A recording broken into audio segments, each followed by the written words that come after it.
All right, you've looked at the stack and determined that there's nothing wrong with me pinging with Alhanalem the first time. No-No's ability is going to go off twice, and if I picked Alhanalem twice, it'll activate him once and do nothing the second time.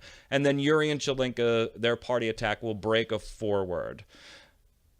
Well, not quite. I can understand why you thought this. Most stack interactions are pretty linear. I do A, my opponent responds with B, I respond with C, and then we watch C and B and A go off, and nobody interferes with the stack.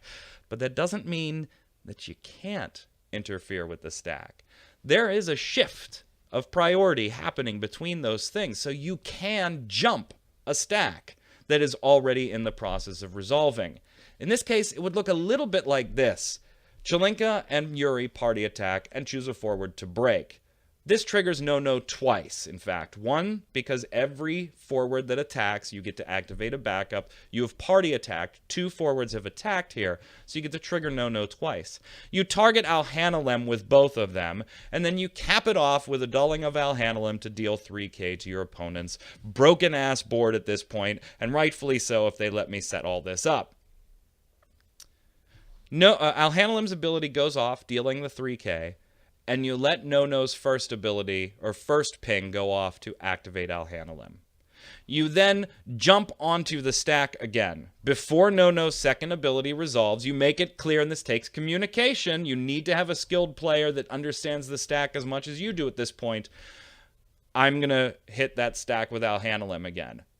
That reinserts Alhanalem at the top of the stack, deals 3k. We then get to No-No's second trigger, activating Alhanalem again, and you want to jump in there again and dull Alhanalem, dealing a total now of 9k to your opponent's board. And by the way, if anything was going to survive that, you probably chose that surviving forward as the Yuri Chelinka party break.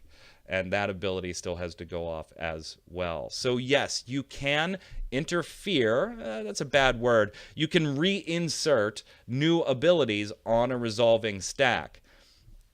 Don't be sad if you got this one wrong. It's a bit more complex with the stack interaction, but just know that 90% of the stack, yeah, resolves the way you're used to it. I do A, my opponent does B, and we watch it resolve in the opposite order.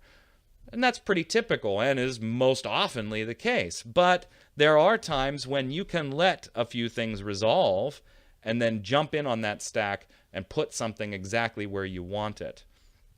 You just have to know what you're doing when it's allowed to be done, and have an opponent that either knows this as well or knows the rules enough that you can explain what's going on. And if all else fails, I guess call for a ruling from the non-existent judge program that we have at this time. I don't know. If you want to go back, though, and watch the correct answer, click here. And if you're ready for the final question on our rulings quiz, click here.